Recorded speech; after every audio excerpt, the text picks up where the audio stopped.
नमस्कार दोस्तों, मेरा नाम है कबीर सिंह और आपका स्वागत है मेरे चैनल में जिसका नाम है एक्टर्स वेब। दोस्तों, आज जिस चीज़ के बारे में हम डिस्कस करने वाले हैं वो है कि जब लड़कियां बॉम्बे आती हैं एक्ट्रेस बनने तो उन्हें किस किस चीज़ों से गुजरना पड़ता है या किस किस तकलीफ़ों से उनको होकर निकलना पड़ता है। तो सबसे पहले होती है कि लड़कियों के लिए जो सबसे महत्वपूर्ण भी है, जो सबसे ज़्यादा मुसीबत की बात होती है कि जब उनसे सेमी न्यूड उनसे उनका पोर्टफोलियो मांगा जाता है या न्यूड पोर्टफोलियो मांगा जाता है या ऐसी कोई प्रोडक्शन हाउस से या फेक प्रोडक्शन हाउस से उनका सामना होता है, तो उनको बहुत ज़्यादा मुसीबतों का सामना करना पड़ता है जिसकी वजह से उनको वापस भी जाना पड़ जाता है और किसी मुसीबत में फंस जाती हैं या फिर बहुत ही ज़्यादा मेंटल तौर से वो परेशान हो जाती हैं। तो इसके लिए उनको क्या करना चाहिए? सबसे पहले उनको एक लिस्ट बनानी चाहिए जिसमें उनको अपने पहले डू एंड डोंट्स लिखने चाहिए कि मुझे बॉम्बे आकर सबसे पहले किन किन लोगों से मिलना है और किन किन लोगों से नहीं मिलना, किस तरीके के लोगों पर राइट लगाना है और किन तरीके के लोगों को रॉन्ग कट क्रॉस लगाना है। इन तरीके के लोगों से मतलब मुझे मिलना ही नहीं। पहली बात तो आपको सबको पता है कि बहुत अच्छे अच्छे वेल नोन प्रोडक्शन हाउस कौन से हैं मुंबई में। तो अगर आपके पास उनकी लिस्ट है तो आप एक बार टैली कर सकते हैं कि जिसका फ़ोन आया है या जो आपसे सेमी न्यूड पोर्टफोलियो मांग रहा है या आपसे मिलने के लिए बुला रहा है, तो मिलने के लिए भी आपको कहाँ बुला रहा है ये मैटर करता है। अगर वो आपको अपने घर पे बुला रहा है या किसी निजी फ्लैट में बुला रहा है तो आपको नहीं जाना चाहिए। सीधी सी बात है। अगर वो आपको किसी रेस्टोरेंट में इनवाइट कर रहा है मिलने के लिए तो भी ठीक है, या फिर अगर वो आपको किसी अपने ऑफिस में बुला रहा है तो पर्टिकुलर आप ऑफिस देख लीजिए, पूरा इंटरनेट पे सर्च कर लीजिए कि जिससे मैं मिलने जा रही हूँ वो इंसान है कौन, उसका प्रोडक्शन हाउस वाकई में रजिस्टर्ड है या नहीं है, या फिर वो मिलने योग्य है या नहीं है।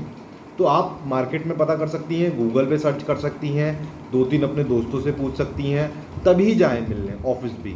या फिर उसके ऑफिस पे एक बार आप नज़र मार के आ सकती हैं कि कहाँ उसका सही ऑफिस है कैसा नहीं है। और आप अकेले ना जाएं मिलने, किसी को साथ लेके चले जाएं, भले अपनी फ्रेंड को ले जाएं या किसी आंटी को ले जाएं, अंकल को ले जाएं, ये जो भी आपके साथ अवेलेबल है वहाँ पर उस वक्त, तो उनको ले जाएं।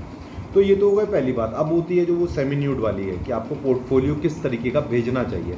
तो अगर वो आपसे कोई ऐसा रैंडमली आके कोई प्रोडक्शन से बोलता है, आपको मैसेज आता है कि आप भेज दीजिए, या किसी ऑडिशन ग्रुप से आपको उनका कांटेक्ट मिलता है तो बोलता है कि सेमी न्यूड, तो नहीं भेजना चाहिए। जांच पड़ताल, क्वेरीज, आपके मन में उसी वक्त उसी समय क्वेरीज आनी चाहिए, दिमाग में क्वेश्चंस आने चाहिए। पता करिए, एक जासूस बन जाइए, सब कुछ पता करिए, गूगल है आपके पास, सब कुछ है। थोड़ा थोड़ा और दोस्तों से जो पहले काम कर रहे हैं आपके मित्र, उनसे बात करिए, उनसे पता करिए कि ये है वाकई में, इसकी इमेज क्या है ना। तो वो पता करिए, बहुत सोच समझ के ही अपनी फ़ोटोज़ उनको भेजिए। ऐसे कहीं भी काम करने मत चले जाइए या ऐसे किसी से मिलने या ऐसे कहीं भी अपनी फ़ोटोज़ ना भेजें। आपको सीधी सी बात है कि आप अगर बॉम्बे आए हैं तो कुछ तो पैसा आप अपने पास रख के लाए हैं, है ना। और इससे ज़्यादा कुछ नहीं होगा कि आपको वापस जाना पड़ेगा, इससे ज़्यादा तो कुछ नहीं हो सकता, इससे ज़्यादा आपको कोई कुछ बिगाड़ नहीं सकता है। एक बार वापस गए तो फिर भी आ जाएंगे, लेकिन एक बार इज्जत गई तो वो वापस नहीं आती है। एक बार अपनी सेल्फ इस्टीम हर्ट हुई तो फिर वो वापस नहीं आती है। इसलिए बहुत सोच समझ के जांच पड़ताल करिए, जितना ज़्यादा आप जांच पड़ताल कर सकते हैं उतना करिए। तो लड़कियों के लिए बहुत सही होता है जांच पड़ताल करना, सोचना समझना। 2-3 अच्छे अच्छे जेन्युइन लोगों से मिलना है हमें, लड़कियों को खास तौर पे। जेन्युइन लोग कैसे मिलेंगे, इसका आप लोगों पे जितनी ज़्यादा जांच पड़ताल करेंगी या पता करेंगी, ये आपका हक है। ये मत सोचिए कि अरे कहीं वो बुरा तो नहीं मान जाएगा, अरे मैं पहली बार आई हूँ मुझे काम मिल रहा है। अगर कोई जेन्युइन आदमी है ना, वो बुरा नहीं मानेगा, क्योंकि उसको पता है मैं जेन्युइन हूँ। अगर ये पूछ रही है तो ये इसका हक है और उसे पता है मुझे इससे काम लेना है, इससे मुझे काम कराना है तो मुझे कराना है। उसके पूछताछ से उसको कोई प्रॉब्लम नहीं होगी। लेकिन जो फेक होते हैं ना, वो नाराज़ हो जाते हैं, अरे आप हमारे बारे में ऐसा क्यों पूछ रही हैं, हम कोई फ्रॉड हैं, ये है। वो नाराज़ हो जाते हैं क्योंकि वो वाकई में फ्रॉड है, इसलिए नाराज़ हो जाते हैं। जो इंसान सच है, जेन्युइन है, वो कभी नाराज़ नहीं होगा। इसलिए आपका पूरा हक है। और सबसे पहले आके अपना एक एक्टर कार्ड या आर्टिस्ट कार्ड बनवाइए ताकि आप एक प्रॉपर आर्टिस्ट कहलाएं। आपका आर्टिस्ट कार्ड चाहे किसी का भी हो, चाहे शिवसेना का हो, चाहे आपका सेंटा का हो, किसी भी चीज़ का हो, आप बनवाएं ताकि आप अपना हक मांग सकें, लड़ सकें और सही दिशा में काम कर सकें। क्योंकि लड़कियां एक तरीके से खुली तिजोरी होती हैं जिन पर सब नज़र लगा के रखते हैं।